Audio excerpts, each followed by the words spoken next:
اور اگر والدین نہ ہو دادا دادی ہو تو پھر والدین کا حصہ دادا دادی کو مل جائے گا، بشرطے کہ مرنے والے کی کوئی اولاد ہو، اور اگر اس کی کوئی اولاد نہ ہو اور اس کے والدین ہی اس کے وارث ہو تو ماں کو تہائی حصے کی حقدار ہے. یعنی یہ جیسی جیسی کنڈیشن بدلے گی نا، جیسے ایسے حالات، اس میں حصے بھی بدلتے جائیں گے. ٹھیک ہے، تو علماء دین سے رجوع کریں اور اس کو ضرور بالضرور جو ہے نا سیکھیں. وراثت کے علم کو، وراثت کے علم کو سیکھنے کا بہت ثواب ہے، تو ضرور سیکھیں. اور تھوڑی سی جو آسان والی سراجی ہے اس کو پڑھیے. ہاں اگر اس کے کئی بھائی ہوں تو اس کی ماں کو چھٹا حصہ دیا جائے گا.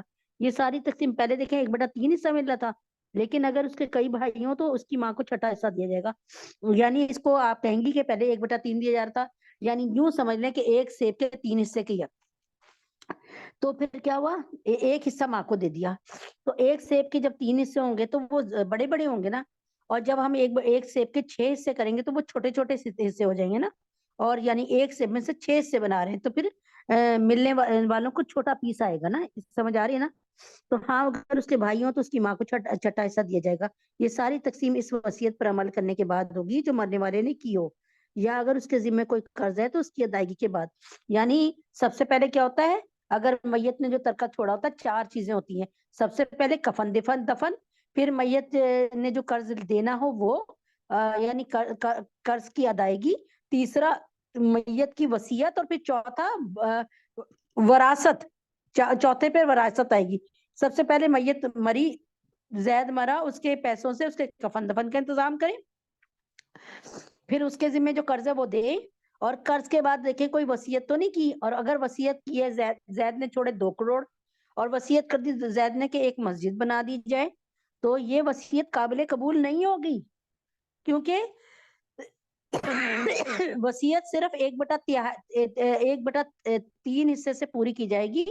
ورثہ کے مال ضبط نہیں کیا جائے گا. ہاں اگر وارث سارے کہہ دیں ہمیں کچھ نہیں چاہیے آپ مسجد بنا دیں تو وہ اور بات ہے. ٹھیک ہے، اب دیکھیں نا ایسی کوئی کتاب ہوگی جو ایک زندگی کے ہر حصے کی، ہر پہلو کی آپ کو نشاندہی کر رہی ہے. اور قرآن ایک مسلمان کے لیے کہیں سے بھی اس کو جھٹلانے کا کوئی وہ نہیں ہے. اللہ تعالیٰ قرآن میں بتا رہا ہے کہ لوگ کہتے ہیں یہ حدیث ہے یہ کمزور ہے، لیکن یہ قرآن کی تقسیم بتا رہی ہوں. ہاں اگر اس کے کئی بھائی ہوں تو اس کی ماں کو چھٹا حصہ دیا جائے گا، اور یہ ساری تقسیم اس وصیت پر عمل کرنے کے بعد ہوگی جو مرنے والے نے کی ہو. اگر اس کے ذمہ کوئی قرض ہے تو اس کی ادائیگی کیجیے. صحیح ہے، تمہیں اس بات کا ٹھیک ٹھیک علم نہیں ہے کہ تمہارے باپ بیٹوں میں کون فائدہ پہنچانے کے لحاظ سے تم سے زیادہ قریب ہے.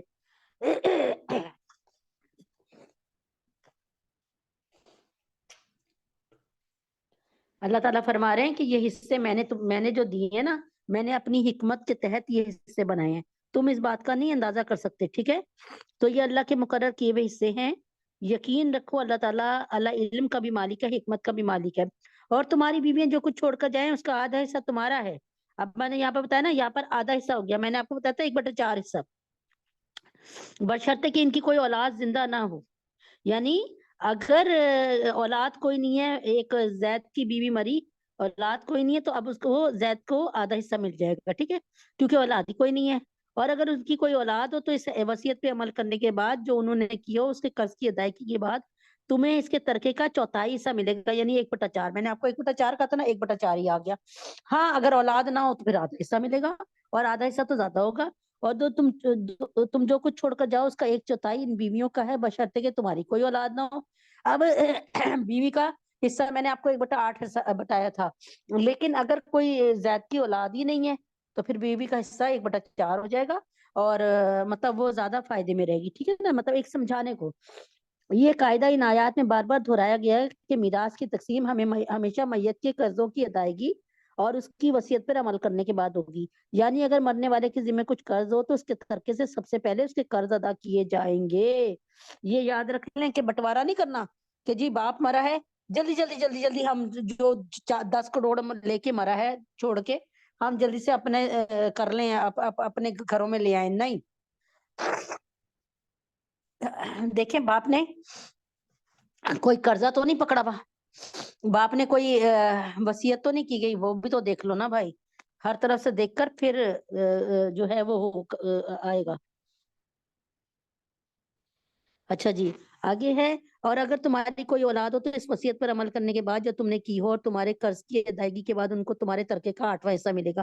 اب یہاں پہ وہی والی بات آگے میں نے کہا تھا بیگم کو 1/8 حصہ ملے گا، تو اگر کوئی اولاد ہو تو 1/8 حصہ ملے گا، اور اگر اولاد نہیں ہو تو 1/4 حصہ ملے گا، ٹھیک ہے۔ اور اگر تمہاری کوئی اولاد ہو تو اس وصیت پر عمل کرنے کے بعد جو تم نے کی ہے تمہارے قرض کی ادائیگی کے بعد اس کو تمہارے ترکے سے، بیگم کو تمہارے ترکے سے 8واں حصہ ملے گا۔ اور اگر وہ مرد یا عورت جس کی میراث تقسیم ہونی ہے ایسا ہو کہ نہ اس کے والدین زندہ ہو نہ اولاد۔ اچھا اب یہ دیکھیں نا، یہاں پر اللہ تعالیٰ کے نبی اکرم صلی اللہ علیہ وسلم کے پاس لوگ آ گئے، انہوں نے کہا وَإِنْ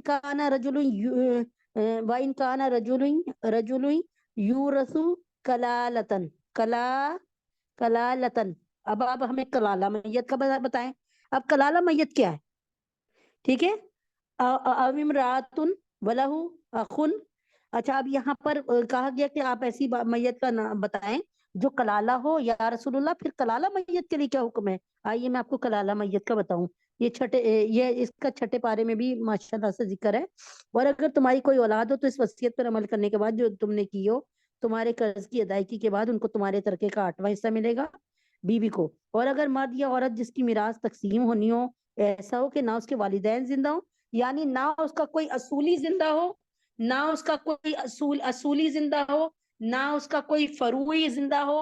اصولی اور فروعی کو سمجھے، اصولی سین سے نہیں ہے سواد سے ہے، اصول سے بنا ہے۔ اصولی کہتے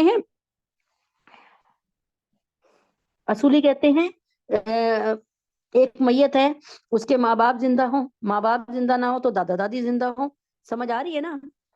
تو اگر اس کے ماں باپ بھی نہیں ہے، دادا دادی بھی نہیں ہے، اور ادھر سے اس کا کوئی بچہ بھی نہیں ہے اور نہ اس کا کوئی پوتا پوتی ہے، ٹھیک ہے، یعنی سب تھے ہی نہیں یا مر گئے، ایک سمجھ لیں۔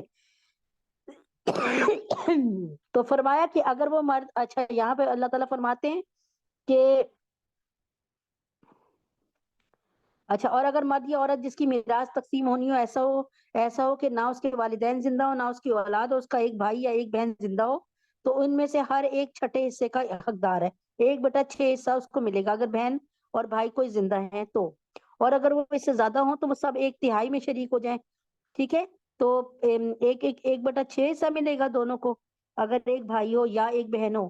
لیکن اگر وہ زیادہ سارے ہوں تو پھر کیا کرو کہ پھر وہ اللہ تعالیٰ فرماتے ہیں پھر 1/3 حصہ جو ہے وہ اس طرح ملے گا ان کو، مگر جو وصیت کی گئی ہو اس پر عمل کرنے کے بعد اور مرنے والے کے ذمے جو قرض ہوں اس کی ادائیگی کے بعد، یعنی پہلے یہ دیکھنا ہے کہ میت والے نے، مرنے والے نے کوئی وصیت تو نہیں کی، اور یہ بھی دیکھنا ہے کہ ارے اس کے ذمے کوئی وہ تو نہیں ہے، کیا کہتے ہیں، قرض تو نہیں ہے، بشرطے کہ وصیت یا قرض کے اقرار کرنے سے اس نے کسی کو نقصان نہ پہنچایا ہو۔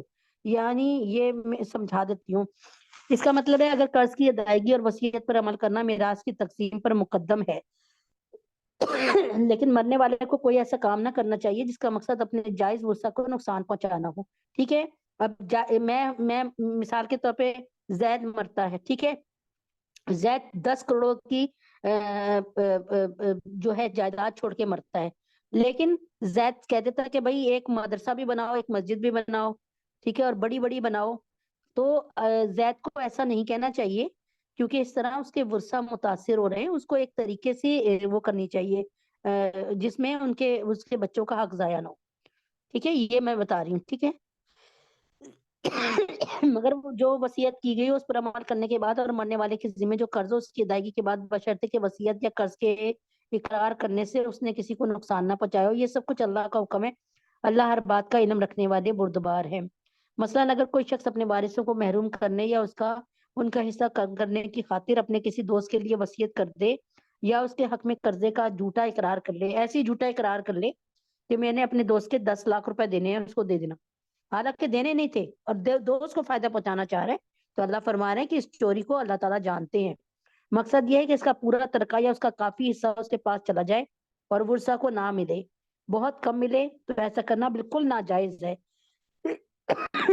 کسی وارث کے حق میں کوئی وصیت نہیں ہو سکتی، نیز غیر وارث کے حق میں بھی 1/3 سے زیادہ وصیت نہیں کی جا سکتی ہے۔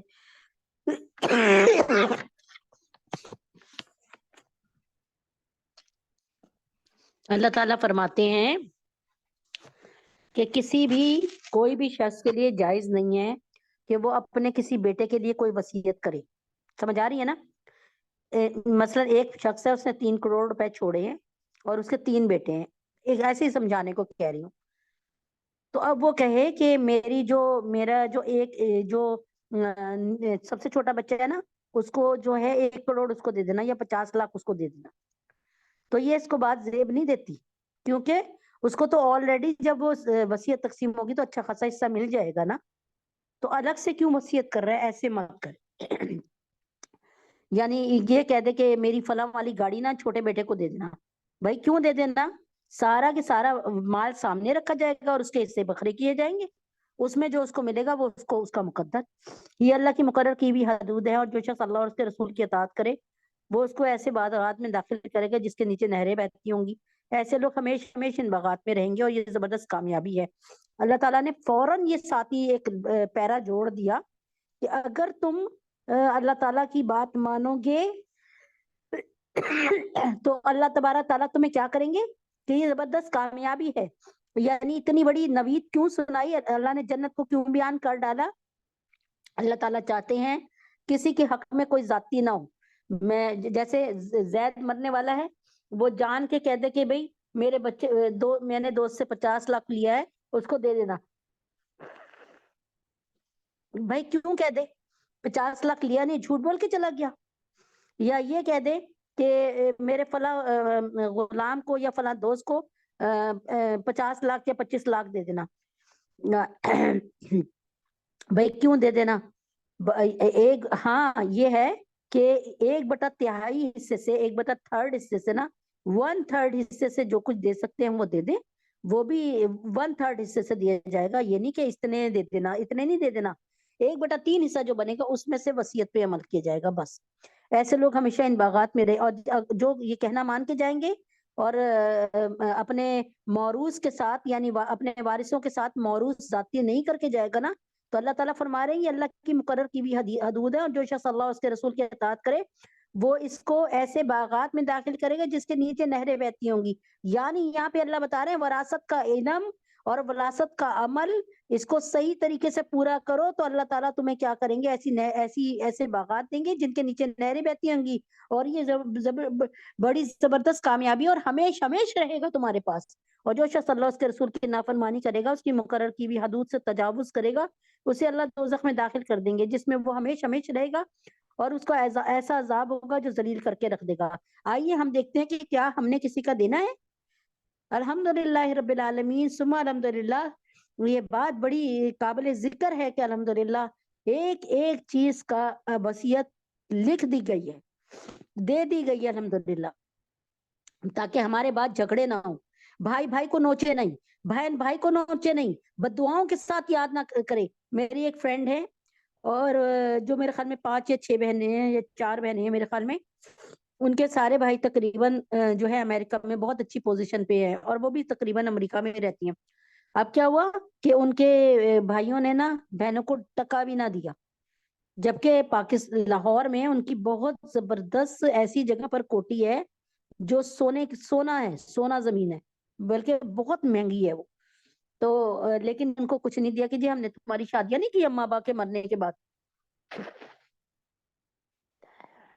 تو ان سب نے بتایا کہا، مجھے یہ خبر پہنچی کیونکہ میری فرینڈ ہے، اس نے کہا ہم نے اپنے بھائی کو مخاطب کر کے کہا تم نہیں دیتے نہ دو، ہم اللہ تعالیٰ سے اللہ تعالیٰ کی عدالت میں تم سے ڈیمانڈ کریں گے، تمہیں ڈیمانڈ نوٹس بھیجیں گے، پھر دیکھیں گے تم کیا کرتے ہو. اور یہ میں نے پھر اس کو کہا، میں نے کہا یہ تو بہت زبردست سزا ہے، یہ تو تمہارے، میں نے کہا معاف کر دو اس کو. کہتے کیوں نہیں دیتا ہمیں.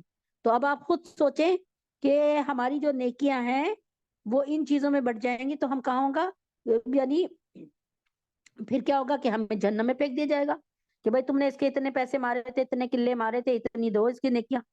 پھر کیا کریں گے؟